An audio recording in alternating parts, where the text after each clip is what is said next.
Spiritualism, Seances, and Reincarnation. I'm Jeffrey Daugherty, the Christian Whistleblower. This is our continuing search for parabiblical wisdom. This is a series that we do and teach. I'm Jeffrey Daugherty, the Christian Whistleblower. This is the search for parabiblical wisdom.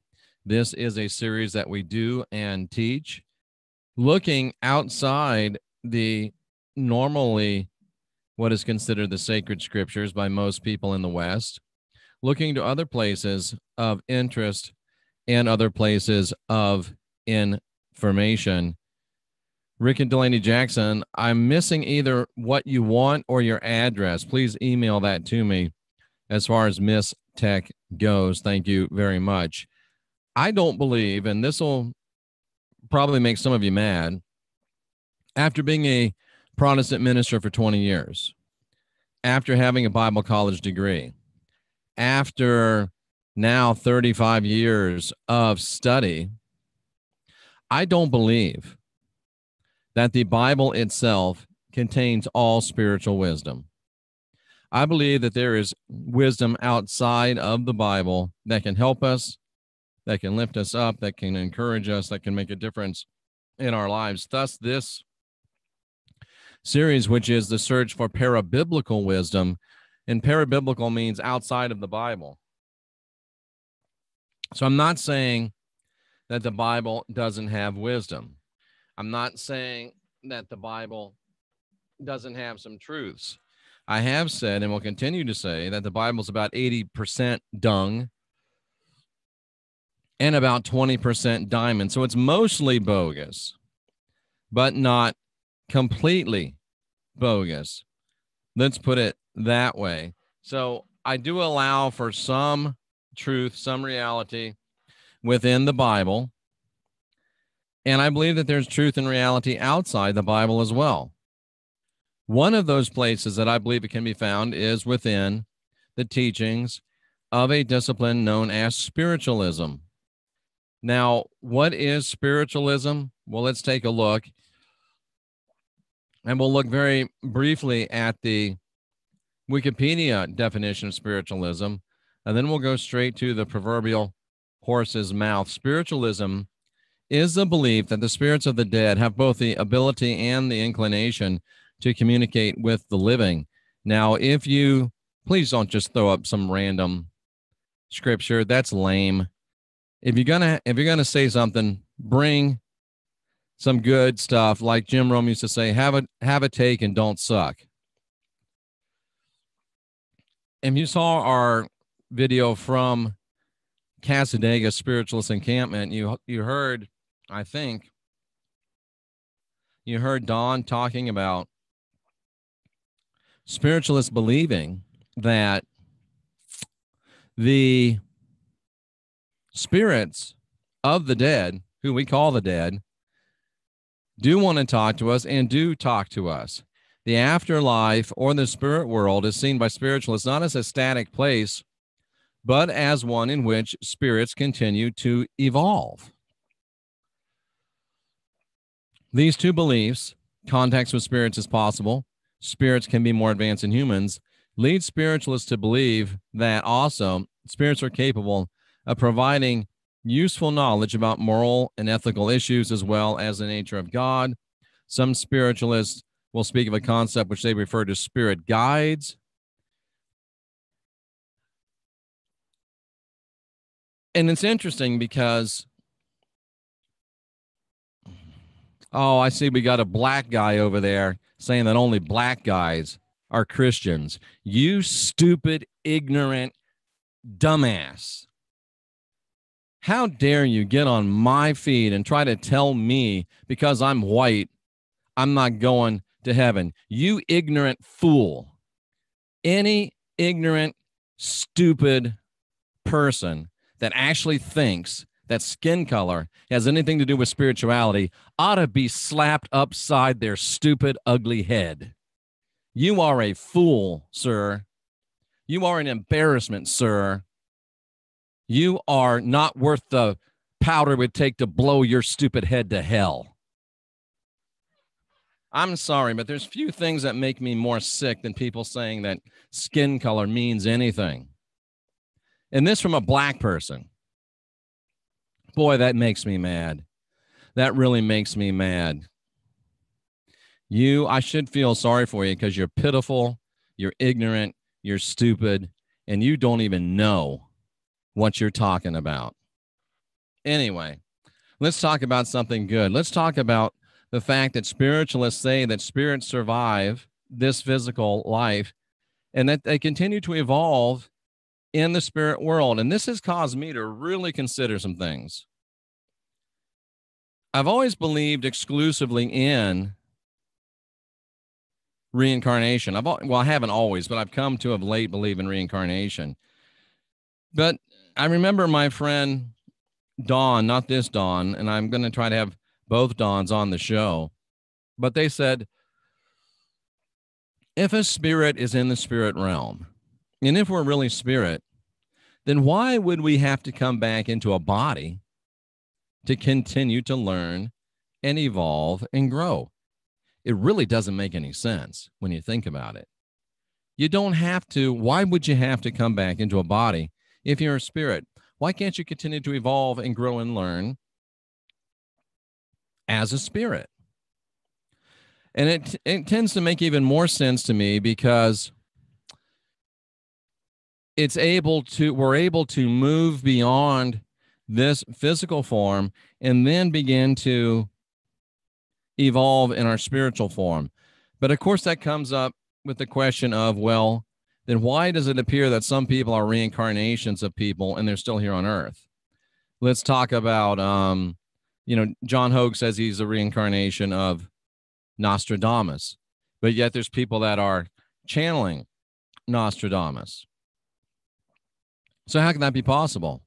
Well, I suppose it's possible that the spirit and the soul are two different things, and I believe that. And it's very possible that the spirit does not reincarnate, but the soul does. And it's very possible that we have a certain thing to do. We have certain things to learn here as a human in this soulish realm.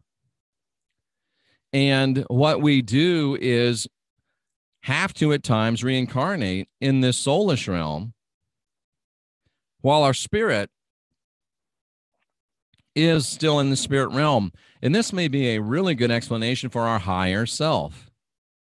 I wish that I could block people on Periscope. I don't know how, and it's probably not worth it, but broadcast details.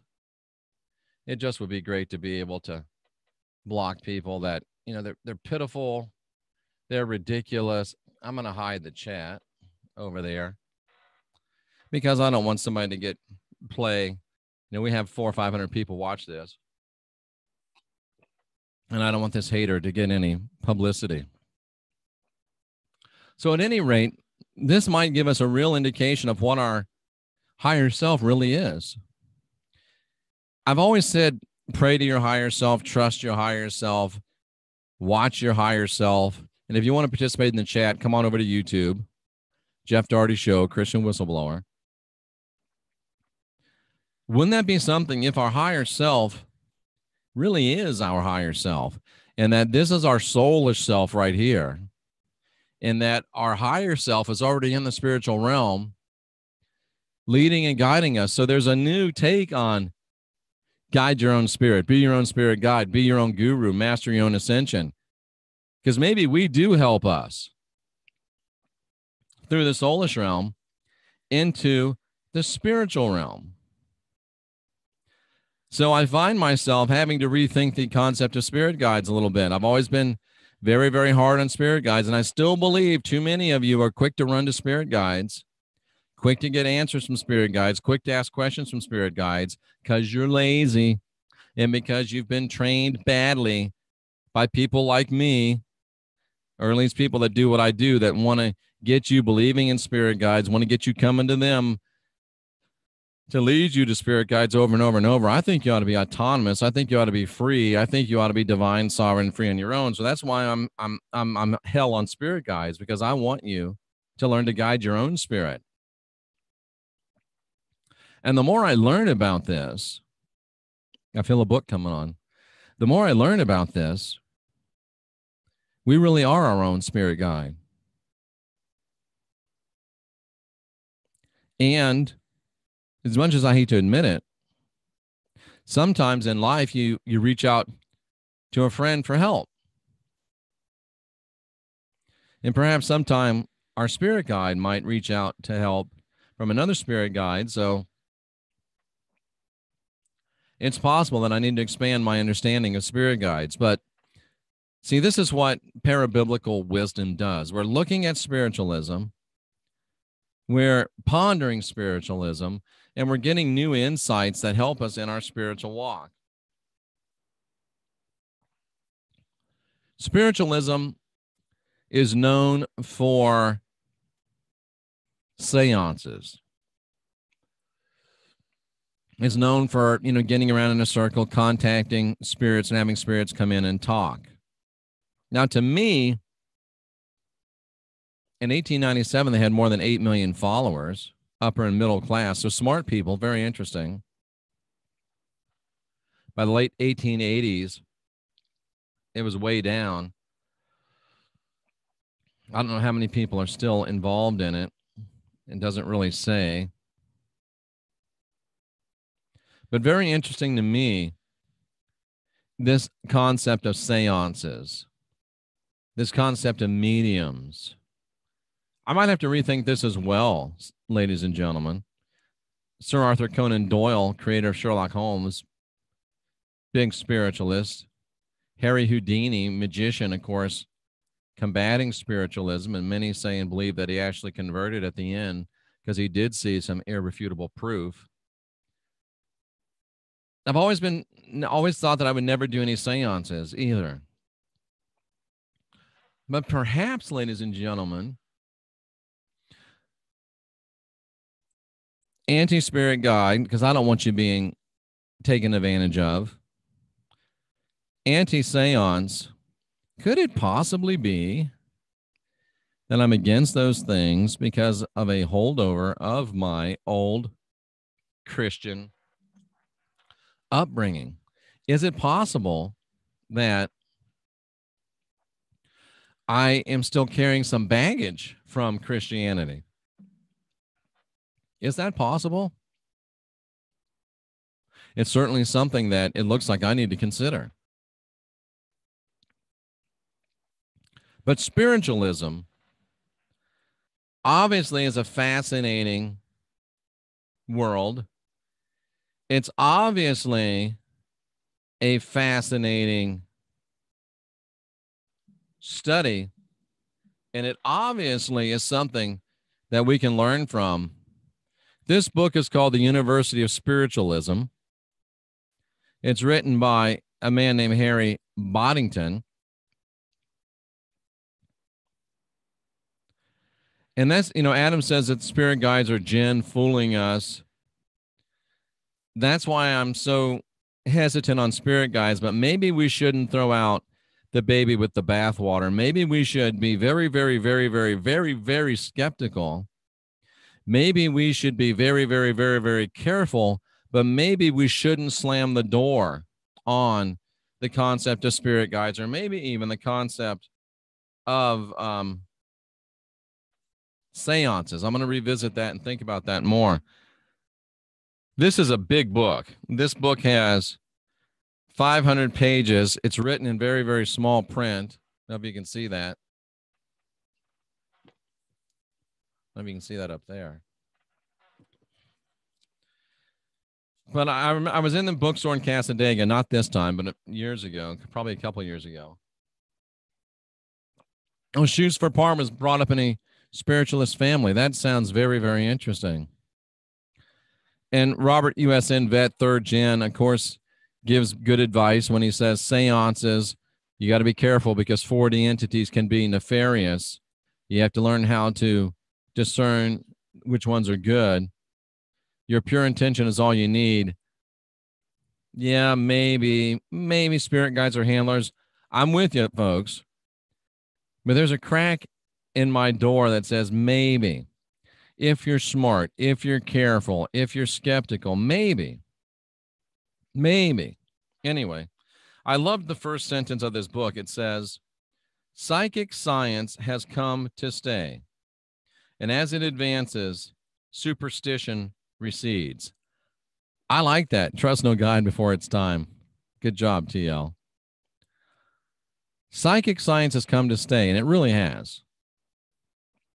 We understand that we're far more than this body. We understand that we're far more, and that spirituality is far more than what religion has told us that it is. Most of the entities that Unplug has run into in the astral were hostile. I can't say that I had that same experience. I'd say they're all potentially hostile. You just have to be 10 feet tall and bulletproof and a badass when you go up there, but I'm sure you know that. And as it advances, superstition recedes, and really as spirituality advances, religion recedes. That's the truth of it. The more spiritual you get, the less religious you become. And the more spiritual people become, the less religious they become. And the more people that become spiritual, the less religions that we have. This is one of the reasons, ladies and gentlemen, why religion is having horrendous attendance problems. Because people are figuring it out. The gig is up. Psychic science, spirituality is expanding. Some might even say exploding.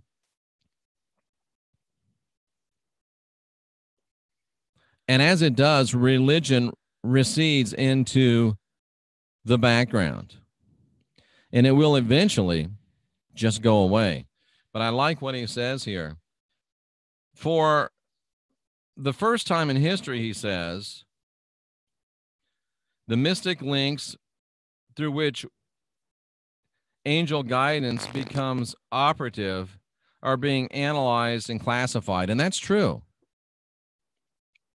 Sandra says that higher beings, spirit guides, assist her in aspects of her times in storage, whatever that means. Time and space. Okay. I'm open to the possibility, Sandra. I'm hugely skeptical, and I'll continue to be so. But I'm open to the possibility that we might be able to benefit in limited exposure to spirit guides. I still think we're too fast, and I'm not talking about Sandra personally. I still think we're too fast to run to spirit guides. We're too fast to run to ascended masters because we're lazy. Let's just face it. We're lazy. We're lazy. We live in a microwave society, and if you still have a microwave, throw the damn thing out. It's terrible for you. At the least, it kills all of your food. At the worst, it's toxic. So the youth in Islamic countries are becoming more religious. Are they, Katha, are they all becoming more religious in Islam, or are they open to other faiths, generally speaking? I think we're lazy and we run too quickly to spirit guides. We run too quickly to card readers. We run too quickly to astrologers. We run too quickly to psychics. We run too quickly to spiritualists. I think we'd be much better served by, as Max just said, doing the work ourselves. Being our own gurus, guiding our own spirits, mastering our own ascensions.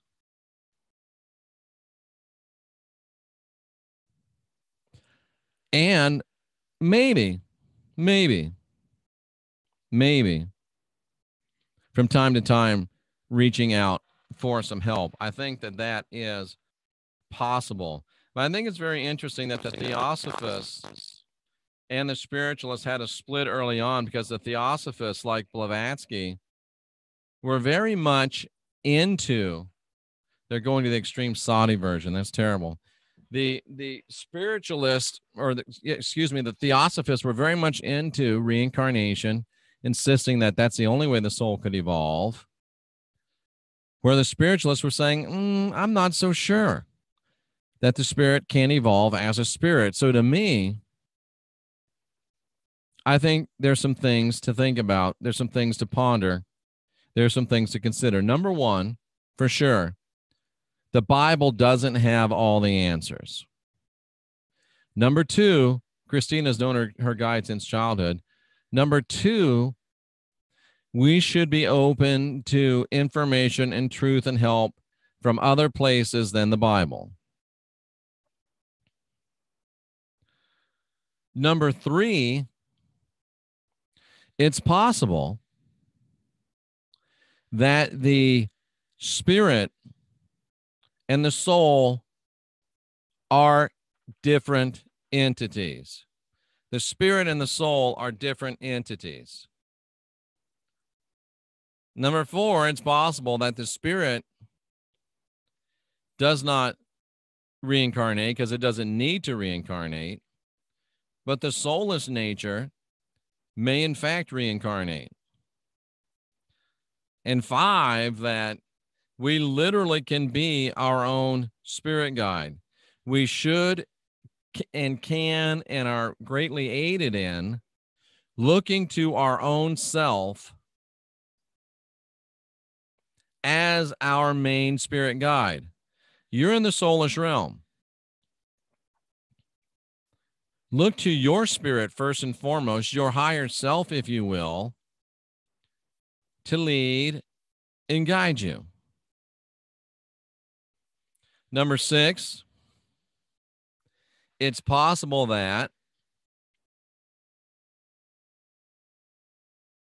it's possible at sometimes we could look to other guides beyond our higher self for some help. And number seven, it's possible that a seance might possibly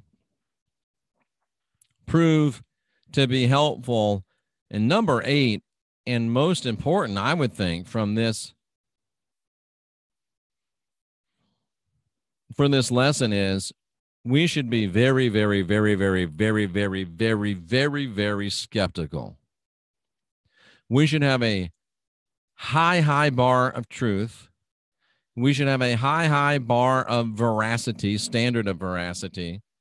And we should be very, very slow to accept information. I don't think that's true, Sandra. She says the soul is a container for the spirit. Remember, I'm a text guy. I'm a Bible college graduate. And the soul in the Bible refers to the human essence. Animals are soul. Humans are soul. Soul really refers to the fleshy part of us. I don't care what anybody says. That's what the text says. That's what the text says. The soul is the animal human part of us. Let me see if I can pull this up for you real quickly, because I know there's a lot of, well, I don't believe that's, well, it doesn't matter what you believe sometimes. You may not believe in gravity, but you don't float. Right? Sometimes it just is what it is. Okay? And it's important for us to be open and willing to simple direction and simple definitions, and to be open to what it says that it is, soul verses in the New Testament. I want to just pull the word soul and take a look at it, because I know it's true, but I want you to know that it's true. And I want you to understand that I just don't come on here and make stuff up. I know that you probably don't, but still. Matthew 16:26 is one. Oh, this is good. So let me look this up real quick. See if it really sheds any light, or if it just becomes more of a debate. Matthew 16:26. Matthew 16:26. Let's look it up in the Hebrew real quickly. Talk amongst yourselves. I'm kidding. Or will give his soul. Yeah, this is perfect. This is the word for soul in the Bible, in the New Testament.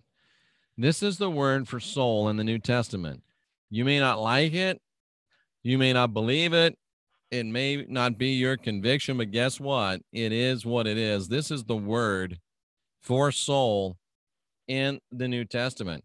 The soul, the life, the self, the vital breath, the breath of life, the human soul, the soul of the seat of affections and will, the human person, the individual. It is the soulish human part of you. The soul is the human part of you. Animals have soul. Don't know if animals have spirit or not. People have soul. Soul is that which is incarnated here on earth. And soul is only incarnated here on earth. Soul does not exist outside of this earthly plane.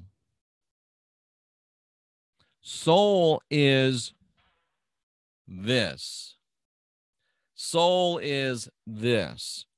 Your mind, your will, your emotions, your life essence. Biblically speaking, it's your soul. Your spirit, no, the spirit doesn't reside there. Why would it, Sandra? And we're having a great discussion here. Why would it? The spirit is above the soul because the spirit is eternal. The soul has an expiration date. The soul has an expiration date. The soul is that which reincarnates. The spirit is that which is above reincarnation. The spirit is the spark of divinity that's within you. Oh, I see what you're saying, Sandra. Yeah. Oh, the two trees, knowledge of good and evil and the tree of life. Bingo, you just hit it. You just hit it. It does sound like soil. Who was that? The two trees, Breaking Dawn, Deborah L. Smith. Eating from the tree of the knowledge of good and evil gives you soul. We all have that. We all have soul. But we haven't all eaten from the tree of life, which gives you spirit. That's good stuff. And like Sandra is saying, the spark of divinity gets ignited in this soul when we let it. The spark of divinity gets ignited in the soul when we realize it. So there is a kernel of the spark of divinity within the soul, but it's really separate from the soul. It's really above the soul. But the soul has to realize the spark of divinity before it can start to, and here's the key to reincarnation. Here's the key to reincarnation, ladies and gentlemen. We've solved it. The soul keeps reincarnating till it realizes the spirit. The soul keeps reincarnating until it realizes what the spirit is and realizes that it must grow and nurture and develop the spirit. The soul is that which falls prey to religion. Because to a soul, religion makes sense. To a soul, religion sounds good. But to a spirit, religion is repugnant. To a spirit, religion is anathema. We don't want that. The soul keeps reincarnating, as Sandra says, till the spirit gets sparked. And I think it's deeper than that, Sandra. I think that the soul keeps getting reincarnated until we realize the spirit's there and listen. And I think the scriptures talk about the still small voice of the spirit. We keep getting reincarnated as many times as it takes for us to listen to that still small voice. And that's why the cacophony, look that word up if you don't know what it means. That's why the cacophony of religion, the cacophony of entertainment, the cacophony of sports, the cacophony of movies, the cacophony of comic books. That's what the cacophony is for. All the noise. Think about our modern life and think about some of you. You wake up in the morning, you turn on the damn radio. You're eating your post toasties and you're listening to the radio. Or worse, you wake up in the morning, you pick up the remote and turn on the damn television. What are you thinking? And then you put the earbuds in your ear and you walk to the car, and then you turn on the stereo in the car, you keep the earbuds in the ear. My point is, you're never quiet. And if you're never quiet, guess what you're never going to hear? The still small voice of the Spirit.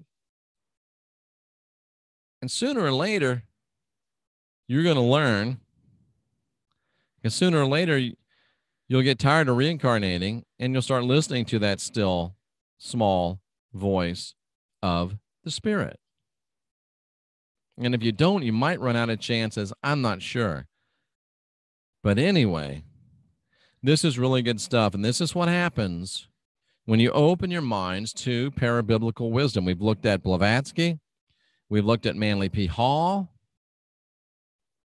We've looked at now Harry Boddington and spiritualism. And we now understand the difference between soul and spirit. We now understand why the soul reincarnates.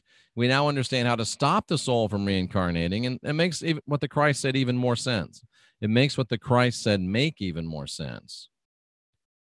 He said, I know you've been reincarnating. I know you've been reincarnating. And Nicodemus is like, whoa, man, how do you expect to make us do it in one time? He says, look, bro, I've been there. I've done that. I'm showing you how to get all this reincarnating done in one single human lifetime.